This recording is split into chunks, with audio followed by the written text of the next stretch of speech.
Thank you very much. Thank you very much, Camilla, Gabor, and Daniel for this very comprehensive presentation. It's always very good that having this buzz and a lot of noise around this topic to have a common understanding where we are, what are the key issues, and how the companies can move on with ESG topics. And now this is the time to get some Q&A, a question and answer. I will start with the questions, but I would really encourage the participants to also to write in the chat your questions, and we are happy to highlight it, and our experts are very happy to answer it. Okay, then here it comes the first question from myself. What are the biggest practical changes companies should be aware of under the omnibus package? What do you think, guys? Well, if I can jump in, Melinda, I would say that, of course, depending on the size of your company, but what you are seeing the biggest impacts on right now is CSRD and the CSDDD.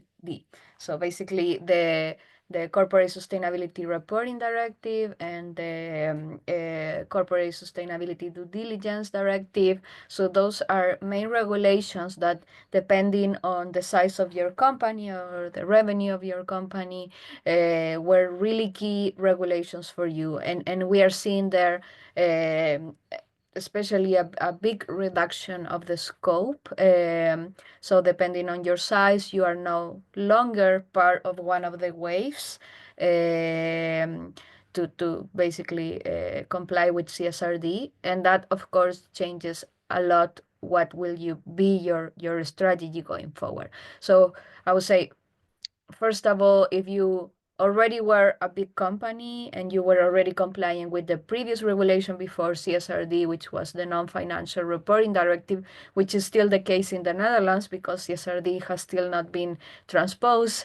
A lot of big companies already did the first round of reporting with CSRD standards. So those companies, I would say, not big changes.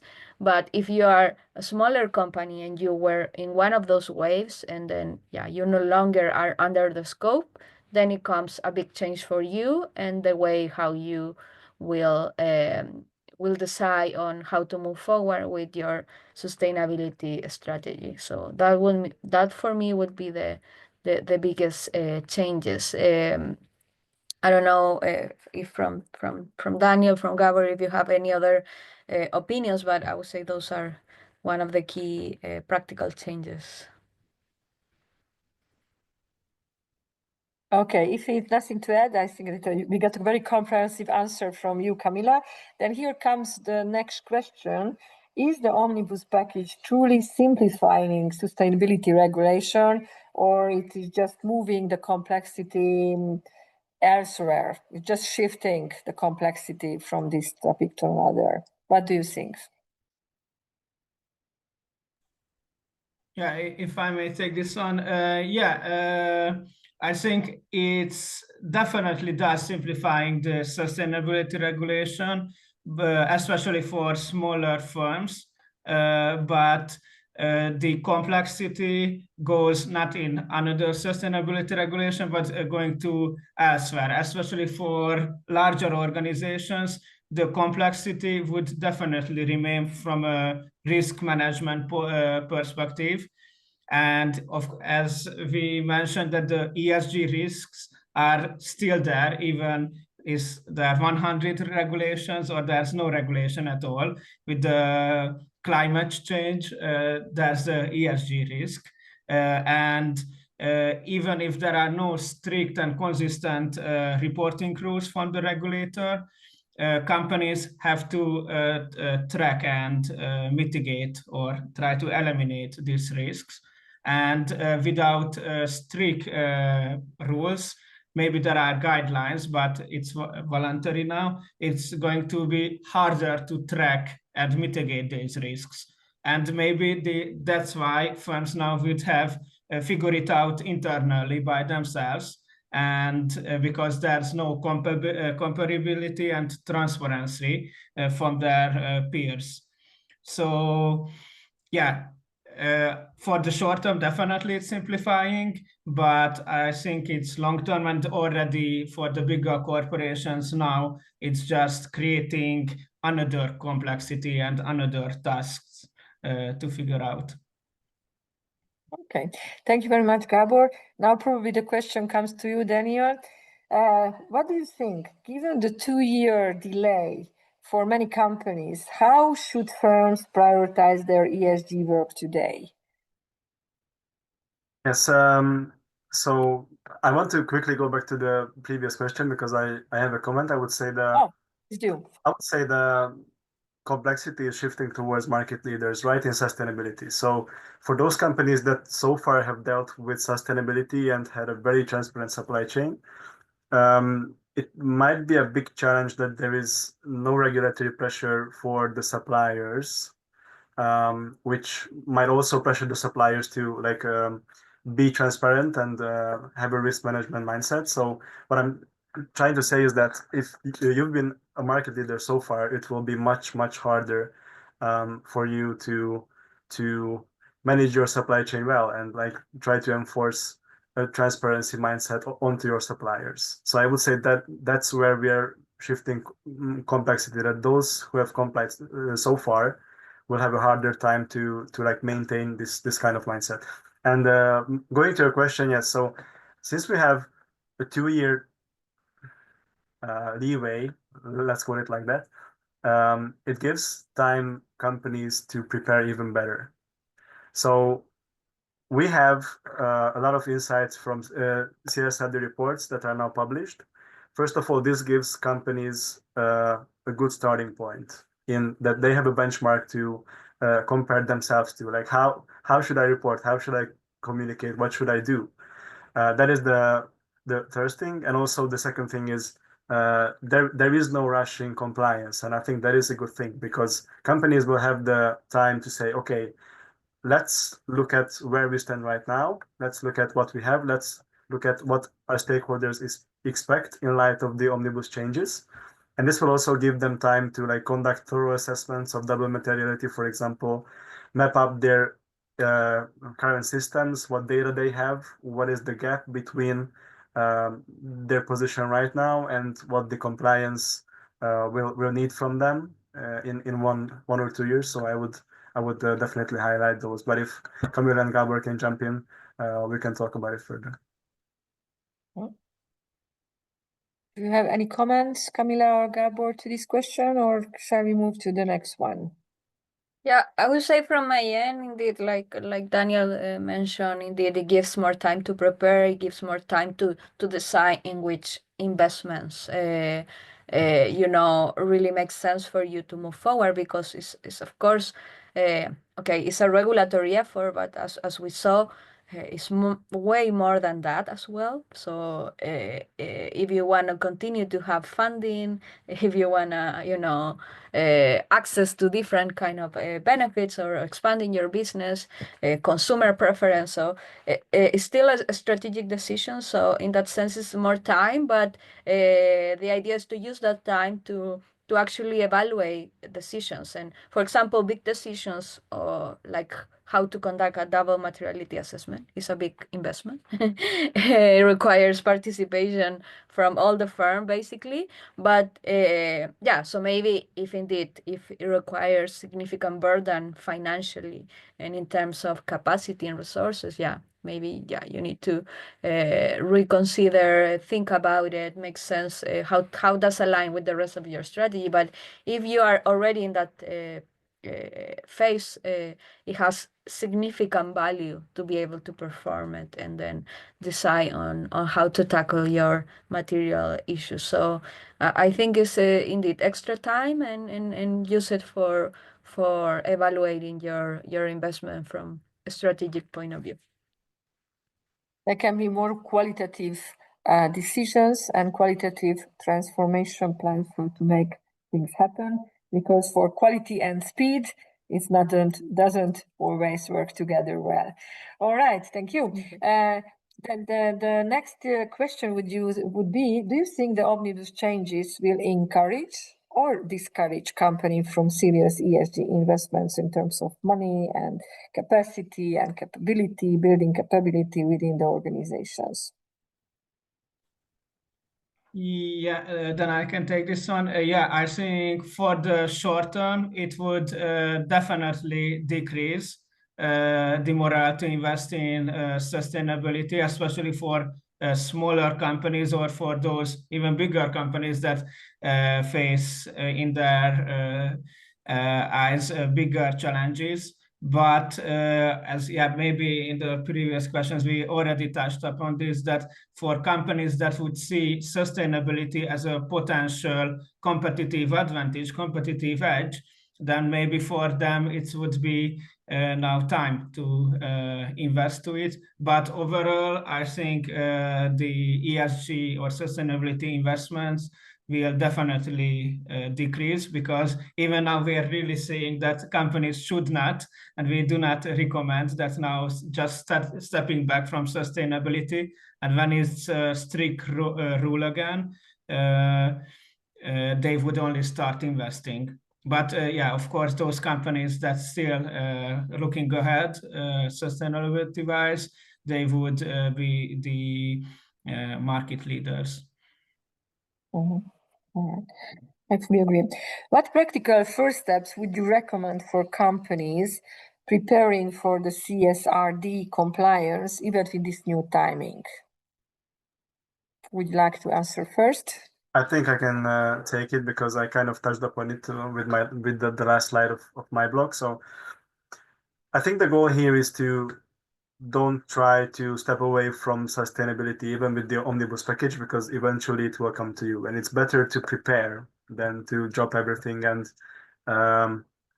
start having headaches when you didn't do anything and the compliance timeline is coming to you. So firstly, I would advise to, like what I already said, try understanding your materiality topics. Try looking at GRI benchmarks that are relevant for your given sector, which you operate in, so your key markets. And also try looking at CSRD reports which are being published. I think so far nearly 300 CSRD reports have been published this year, so it's quite a big pool, which you can also look at. These are, of course, audited reports, so you cannot go wrong with that. That would be my first thing. The second thing is map up your internal processes. Start looking at what internal systems do I have? How do I gather data? Do I have any data that will be good for me if the time comes to report in line with CSRD requirements? And if not, what additional softwares, digital tools do I need if I want to comply, and if I want to have a streamlined data collection and data communication process. And also the third thing, which is often overlooked, that if you start looking for external advisory support later, when everyone starts looking at them, it will be a big burden for consultants and other external advisors. So if you want to start your journey ahead of your competitors and ahead of everyone on the market, it's better to start looking right now, because later, if everyone has to report, it will be a big headache for you, I would say. And also, if you start gathering data in the year that you should report on, and you don't start the year with a fully aligned system and a fully capable system to collect your data, once again, you will have a hard time with the compliance. So I would say these would be the steps that you can take in the following weeks and months if you want to prepare for CSRD. Good. Anything to add? I'm just in the meantime, I'm looking to the chat whether any questions arise. Not so far.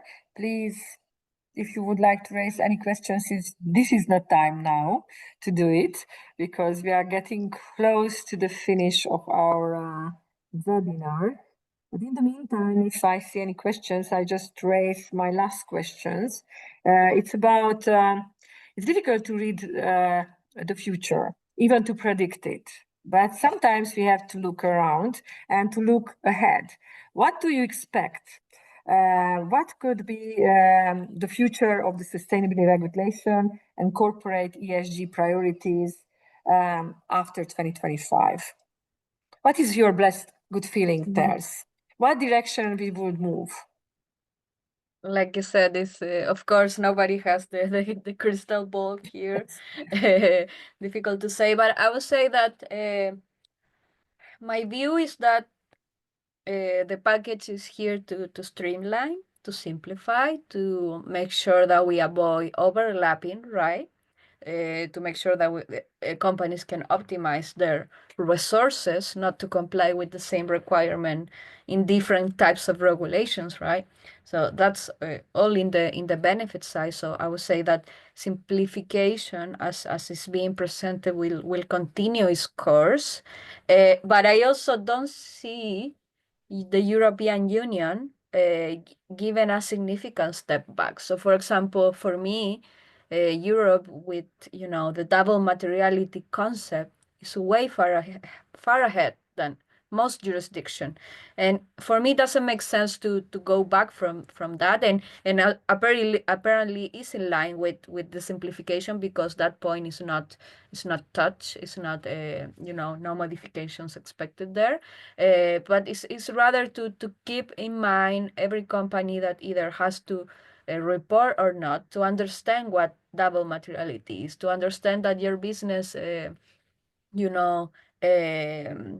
it's not only impacted by climate change and any social government issues, but also that you have an impact as a company as well. So I think that concept, I don't see it if you ask me, moving away or going away, and I see that as a positive sign.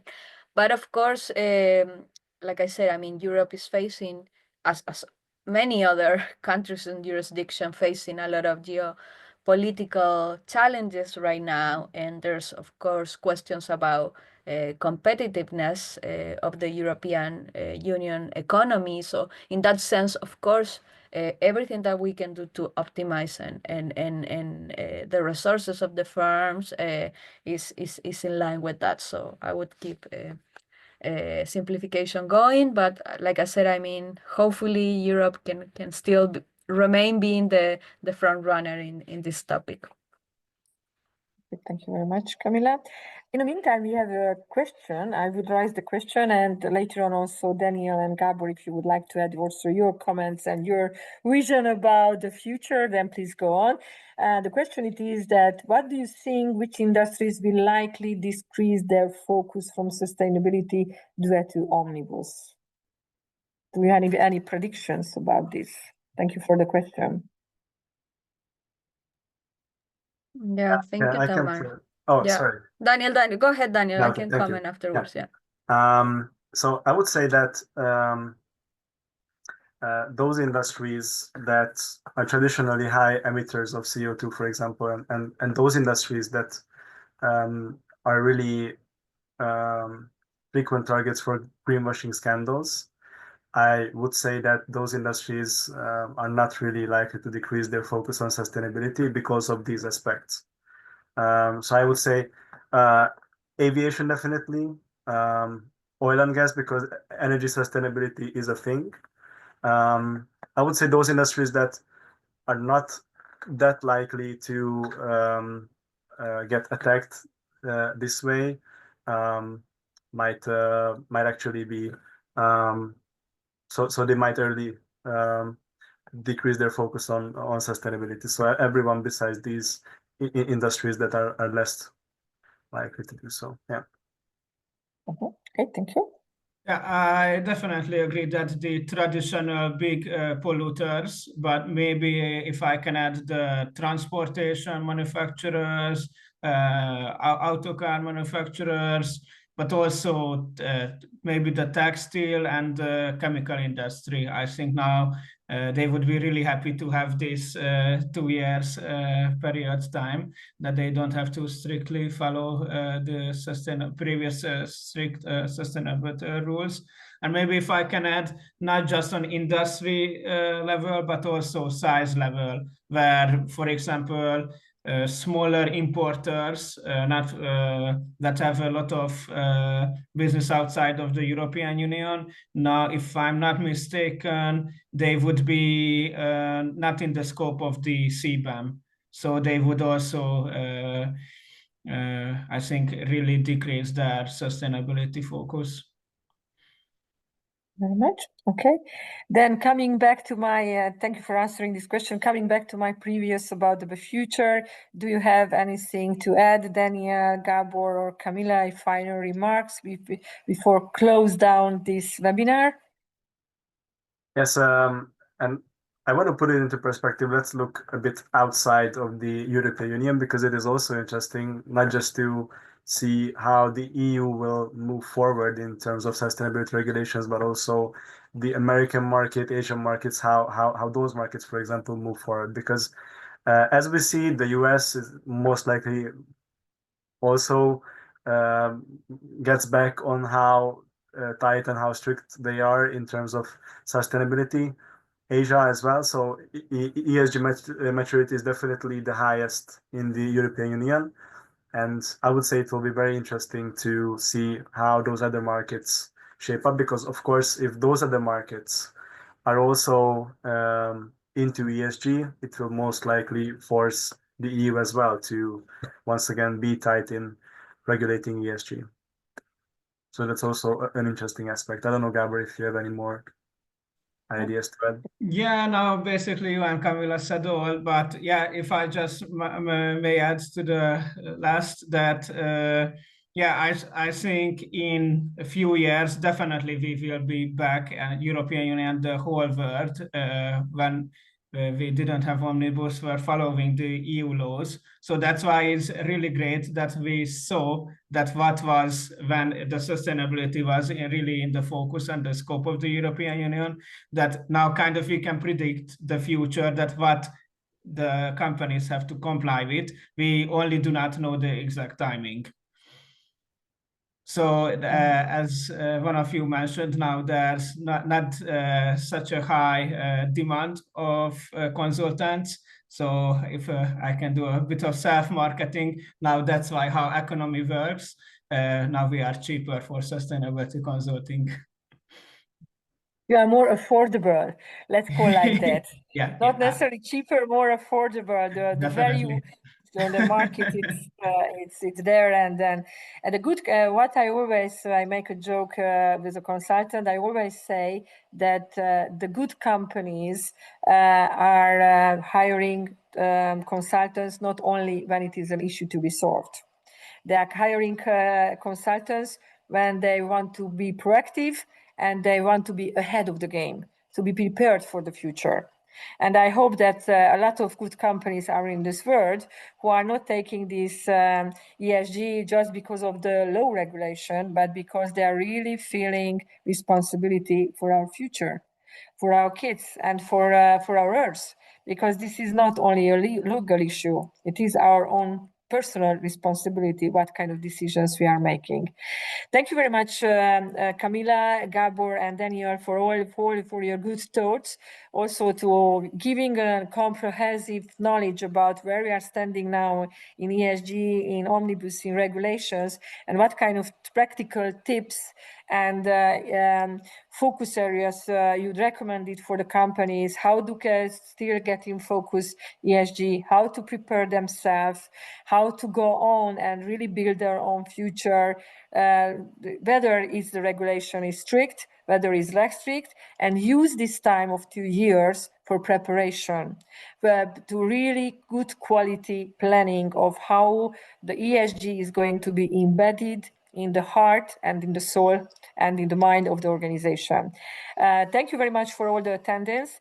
And our goal for us today, again, it was to really get the attention to this very important topic, get a common understanding about that, get tricks and tips, and also to discuss about this subject, which is very, very wide, very important, and a lot of companies and a lot of individuals, they're still trying to find their own way how to move forward. Hope these ideas helps you. Please follow us also. You can see this webinar also because it's recorded.